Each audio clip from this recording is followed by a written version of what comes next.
दोस्तों, आज हम बात करेंगे एक रोचक और साइंटिफिक विषय पर, वाई क्रोमोसोम के डिसअपीयर होने की संभावना। क्या आप जानते हैं कि वाई क्रोमोसोम जो पुरुषों की डीएनए में मौजूद है, धीरे धीरे डिसअपीयर हो रहा है। वाई क्रोमोसोम मेल डीएनए और रिप्रोडक्टिव सिस्टम के लिए अत्यंत आवश्यक है।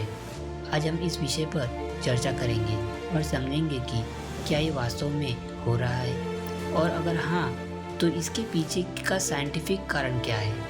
आइए इस रोचक यात्रा की शुरुआत करते हैं। वाई क्रोमोसोम एक सेक्स क्रोमोसोम है जो पुरुषों की डीएनए में पाया जाता है। इसका अस्तित्व जानना जरूरी है क्योंकि ये पुरुषों के रिप्रोडक्टिव सिस्टम का मूल आधार है। इस क्रोमोसोम का महत्व इसलिए भी है कि ये पुरुषों की अनुमादी और जीन ट्रांसमिशन में मूल काम करता है। इसकी स्ट्रक्चर और जेनेटिक इंफॉर्मेशन ट्रांसफ़र किस प्रकार होती है, ये समझना दिलचस्प है। जेनेटिक स्टडीज़ ये बताती है कि वाई क्रोमोसोम में डीएनए और जेनेटिक मटेरियल कम होता दिख रहा है। क्या ये मतलब है कि वाई क्रोमोसोम अपनी प्रभावित क्षमता खो रहा है? इस प्रश्न का उत्तर हम जरूर एक्सप्लोर करेंगे।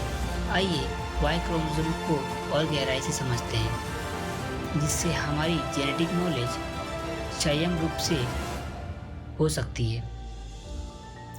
स्वागत है आप सभी का हमारे इन्फॉर्मेटिव वीडियो में, जहां हम वाई क्रोमोसोम के डिसअपीयरिंग फिनोमिना पर बात करेंगे। स्टडीज ने दर्शाया है कि वाई क्रोमोसोम में जेनेटिक मटेरियल धीरे धीरे कम हो रहा है, एक प्रोसेस जो 10 मिलियन साल पहले शुरू हुआ था। सवाल ये उठता है, अगर ये सिलसिला ऐसे ही चलता रहा तो क्या वाई क्रोमोसोम पूरी तरह से गायब हो सकता है?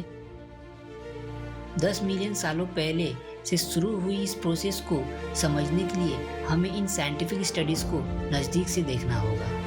ये समय काल का एक आखिरी इवोल्यूशनरी चेंज को दर्शाता है, जहाँ जेनेटिक मटेरियल धीरे धीरे कम होने लगा। क्या ये डिज़ास्टर हमारे फ्यूचर में हो सकता है? क्या ये सब वाकई सच है? जो साइंटिफिक रिकॉर्ड्स मिलते हैं उनसे ये साबित होता है कि वाई क्रोमोसोम परिवर्तन कॉम्प्लेक्स है।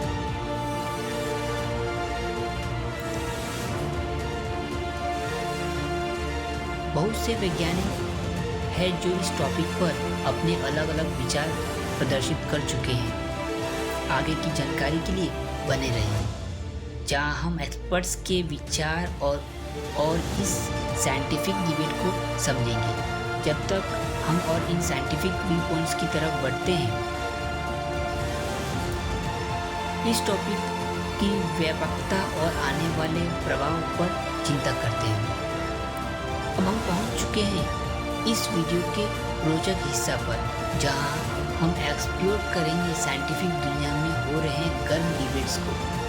यहाँ जेनेटिक एक्सपर्ट्स के विचार सामने आते हैं। कुछ एक्सपर्ट्स मानते हैं कि वाई क्रोमोसोम की डिसअपीयरेंस एक नेचुरल इवोल्यूशनरी चेंज है, जबकि कुछ दूसरे मानते हैं कि फ्यूचर में साइंटिफिकली इंजीनियर इस प्रॉब्लम का समाधान बन सकते हैं। डिबेट का ये सिलसिला हमें ये सोचने पर मजबूर करता है कि क्या हमारे डीएनए का ये हिस्सा सच में जीनोम से अलविदा हो रहा है। फिलहाल हम इस डिबेट को समझते हुए, जानते हुए कि इस साइंस की दुनिया में ये फैसिनेशन और इंटेलेक्चुअल एक्सप्लोरेशन का मौका है। आने वाले सेगमेंट में हम देखेंगे कि मिस्टीरियस फिनोमिना के क्या निष्कर्ष और एप्लीकेशन हो सकते हैं, जो हमारे फ्यूचर रिसर्च को प्रभावित करेंगे। आज हमने वाई क्रोमोसोम के डिसअपीयर होने पर विस्तृत चर्चा की। ये विषय हमारे डीएनए और जेनेटिक्स की नहीं, बल्कि भविष्य के प्रभाव को भी समझ आता है। अंत स्टोरी को समझने के बाद मुझे उम्मीद है कि आप सब इस कॉम्प्लेक्स विषय पर गहन विचार कर रहे होंगे। इस समीक्षा में देखा कि वैज्ञानिक अध्ययन अपने अलग अलग दृष्टिकोण से इस प्रश्न का उजागर करते हैं। भविष्य में रिसर्च करना आवश्यक है ताकि हम इस कल का सही अर्थ लगा सके और इसके प्रभाव से निपट सके। वाई क्रोमोसोम की सफ़र यहाँ ख़त्म नहीं होती। नए दस्तावेज और वैज्ञानिक इसकी खोज अभी भी जारी रख रहे हैं। जो कुछ सीखा उससे साफ है कि डीएनए का ये हिस्सा एक गहरा मिस्टीरियस है।